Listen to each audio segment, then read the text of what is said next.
Hello friends, welcome back to day 5 mini blog. ನಾವಿವತ್ತು ಹೊರಟದ್ದು ಪೊಳಲಿ ಟೆಂಪಲ್ಗೆ. ಅಕಸ್ಮಾತ್ತಾಗಿ ಹೊರಟದ್ದು ಅಂದರೆ ನಾವಿವತ್ತು ಬೆಳಗ್ಗೆದ್ದು ಅಮ್ಮ ಹೇಳಿದಷ್ಟೇ ಪೊಳಲಿ ಜಾತ್ರೆ ಸ್ಟಾರ್ಟ್ ಆಯಿತು, ನಾವು ಒಂದು ದಿವಸ ಜಾತ್ರೆಗೆ ಹೋಗುವ ಅಂತ. ಅಷ್ಟೊತ್ತಿಗೆ ನನ್ನ ನೇಬರ್ ಕೇಳಿದ್ಲು ಪೊಳಲಿ ಟೆಂಪಲ್ಗೆ ಬರ್ತೀರಾ ಅಂತ. ಸೊ ಅಮ್ಮನೇ ಕರೆದಾಗೆ ಅಂತ ಆಯಿತು, ಯಾಕಂದರೆ ಬೆಳಗ್ಗೆ ಹೇಳಿದಷ್ಟೇ ಅಮ್ಮ.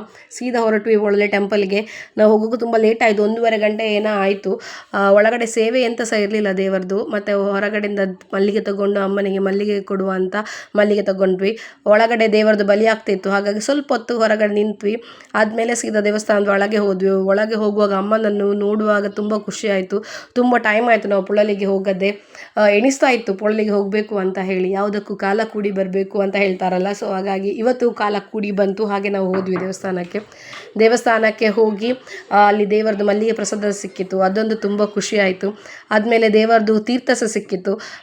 ನಾನು ಬೇರೆಯವ್ರದ್ದು ಬ್ಲಾಗಲ್ಲಿ ನೋಡ್ತಾ ಇದ್ದೆ ಅಮ್ಮಂದು ತೀರ್ಥ ಹಾಗೆ ಹಾಕೋದು. ನನಗೆ ಅದು ಪರ್ಸ್ನಲ್ ಎಕ್ಸ್ಪೀರಿಯೆನ್ಸ್ ಆಗಿರಲಿಲ್ಲ, ಅದು ಇವತ್ತಾಯಿತು, ಅದು ತುಂಬ ಖುಷಿ ಆಯಿತು. ಸೊ ಹೊರಗಡೆ ದೇವರದು ಬಲಿ ಎಲ್ಲ ನೋಡಿ ಮತ್ತು ಸೀದಾ ಹೋದ್ವಿ ಊಟಕ್ಕೆ. ಊಟ ಸಹ ಹಾಗೇನೆ, ಇವತ್ತು ಏಕಾದಶಿ. ಸೊ ಊಟ ಉಂಟಾ ಇಲ್ಲ ಅಂತ ಡೌಟಲ್ಲೇ ಹೋದ್ವಿ, ಆದರೆ ಊಟ ಸಹ ಇತ್ತು. ಮತ್ತು ಊಟ ಎಲ್ಲ ಮಾಡಿ ಬಂದು ಹೊರಗಡೆ ನನ್ನ ಮಕ್ಕಳಿಗೆ ಐಸ್ ಕ್ರೀಮ್ ತಗೊಂಡು ಮನೆಗೆ ಬಂದ್ವಿ. ಇದಾಗಿತ್ತು ನನ್ನ ಮಿನಿ ಬ್ಲಾಗ್. ನೆಕ್ಸ್ಟ್ ಬ್ಲಾಗ್ ಒಟ್ಟಿಗೆ ಸಿಗ್ತೀನಿ.